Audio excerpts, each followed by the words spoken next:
we are to propose to take up the concept of equality in this class on political philosophy. Today, the concept is equality, which is one of the most debated and conflicting and baffling problem in the field of political theory.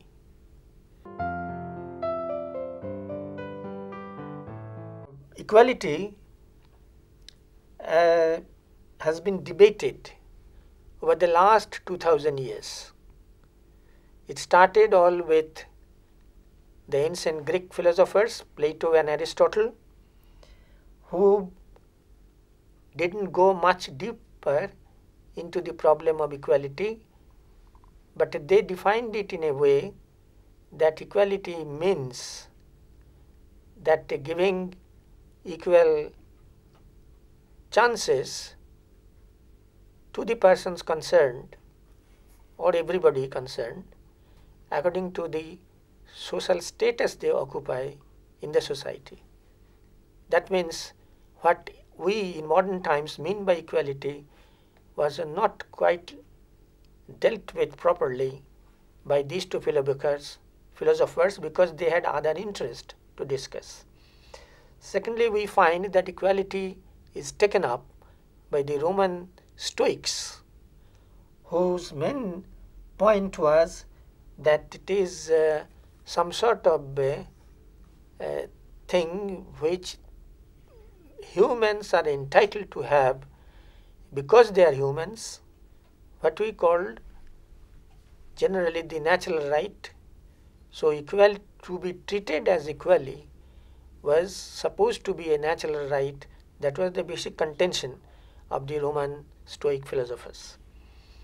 Then we find that Christian fathers, when they discussed this problem of equality, they took quite naturally that all human beings are equal on the grounds that all humans are children of God.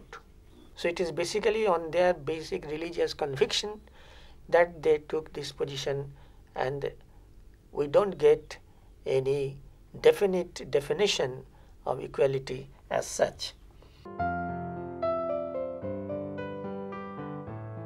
When we come to the 18th century, we come to Rousseau, who took really very highly philosophical position to argue in his discourse on the origins of human inequality.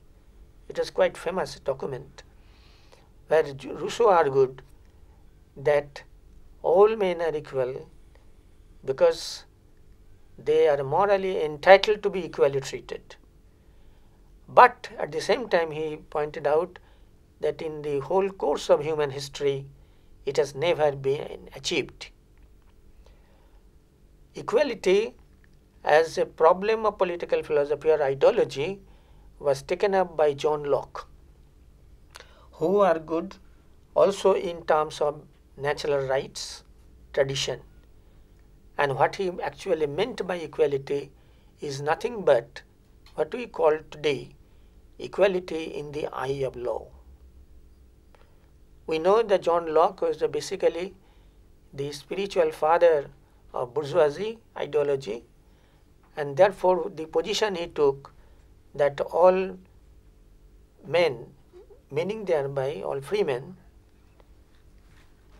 they should be equally treated by the law, nothing more than that.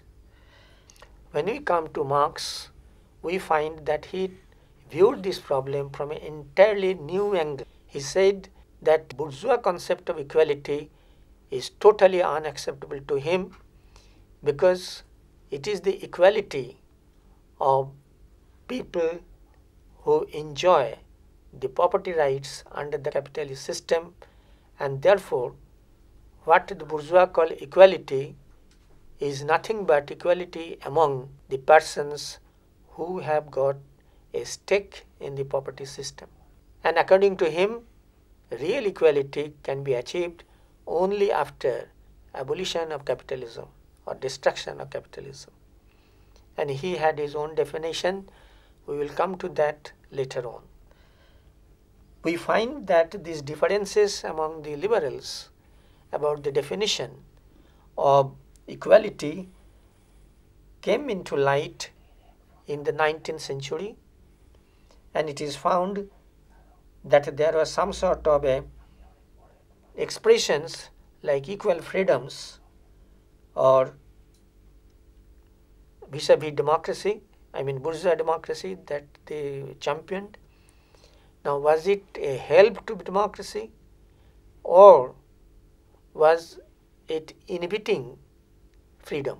That is, relation between equality and freedom or equality or liberty. The 19th century liberals were quite loud but not that very clear. If we come to modern liberals in the sense that the early 20th century, if we come to this, I would like to mention two philosophers. One is Hobhouse in his book on liberalism 1911, and another was Richard Toney, whose book on equality in 1931. Now both of them, they made the point very clear that capitalist property system is not acceptable to a certain extent, because it is the capitalist property system which leads to private affluence and public squalor. That humans as private persons, individuals, they may have some equality among themselves only, but the impact of this equality was disastrous when we look into the actual reality in the society. Because you know that in the early 3 decades of the 20th century, and all these philosophers were talking about their experience of their West European situations, that the situation was not quite good for the ordinary persons, ordinary citizens, because of deteriorating economic systems, economic facilities. So they define it or deal it in that way.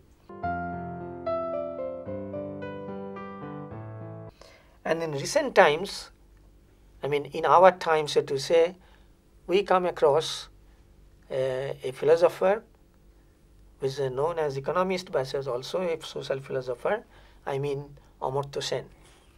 Now he advocates that larger public spending for the benefit of the marginal deprived sections, the poor sections, and particularly he always emphasizes that public expenditure is a must in respect of primary education and in respect of primary health care.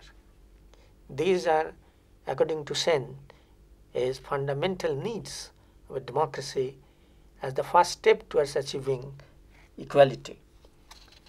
And the liberals of our times, for example, John Rawls, his solution was that equality is necessary, but liberty must get the priority, and for achieving equality his solution was progressive taxation. That is, you tax the rich in order to benefit the poor. So this is the kind of thinking that we find. When we come to the modern sociologists and social philosophers in the second half of the 20th century, we find they are raising another quite different problem, issue.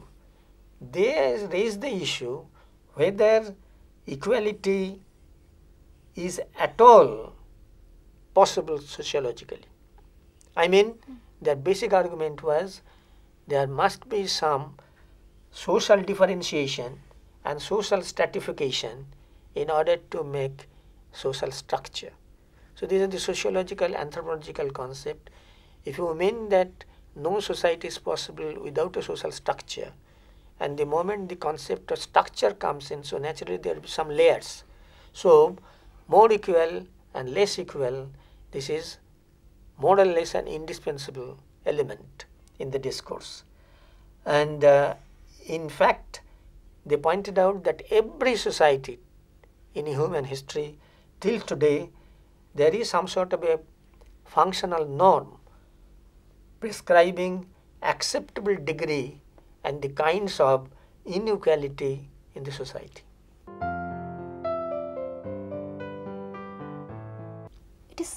It is somewhat like the caste system prevalent in India, like it justifies the existence of different sections, each performing its own duties. So, no, I think you have got the point, but not in a right meaning, I should say. They are not defending caste system as such, because the caste system as practiced in India, it has so many dimensions, etc. No, they are not defending it. They say that what in political science we have got a structural functional theory of Almond, Powell, etc. They said that every society has a structure of its own, and within this structure every group has its own allotted functions. So if a society means a structure like this, arrangement of social relations, so naturally functional specifications has to be there. It is no wishful thinking that we should be all equal. They say that it is not sociologically experienced in history, and it is also not logically correct to imagine a society where everybody is equal to one another.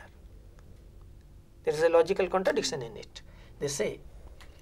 But if we have any problem, you tell me now, right now. No, sir. Huh? No, sir. I Structural got functional theory. Yeah, I got this. Sociologically, they say, and anthropologically, they say, because they have studied ancient tribes and the modern societies also, for the whole, scanning the whole sociological, anthropological data, they come to this conclusion finally, that imagining a perfectly egalitarian society is not possible. There has to be distinctions. Yes, I mean functional norms vary. Function. Because we cannot imagine equality between, suppose, equality of pay between a surgeon and the tailor, between a scholar and the shopkeeper. Is it possible that everybody should be But both equal are in that? performing their relative So functions. functionally they are all useful in society. So I think Harold Lasky, he has some new points to add here in this debate. He said that men are broadly equal under despotism and yet unfree. This is his expression. That if we say you can despotic government, so status of everybody is the same. I mean, is equally sufferer. If liberty is not taken or not approved, then we suffer equally. So in that sense we are equal. But it is correlated, equality to be properly grasped, is correlated with liberty, and equality never implies identity of treatment. So this is a, I think, very cogent point to be noted, that we may say so many things rhetorically or passionately. Equality, we want equality, we are all equal, we are all humans. But basically, everybody is equal in the sense that they are interests are to be taken proper care of. Not that everybody's need is identical. Identical and equal are quite different concepts. So equality must be pursued in the sense of entitlement of men to receive similar, not identical, facility. That is, some empowerment in certain situations should be normally equally given to persons, to all human beings, in accordance to the role they play in the society. I think now Yes, sir. it is quite Yes. clear.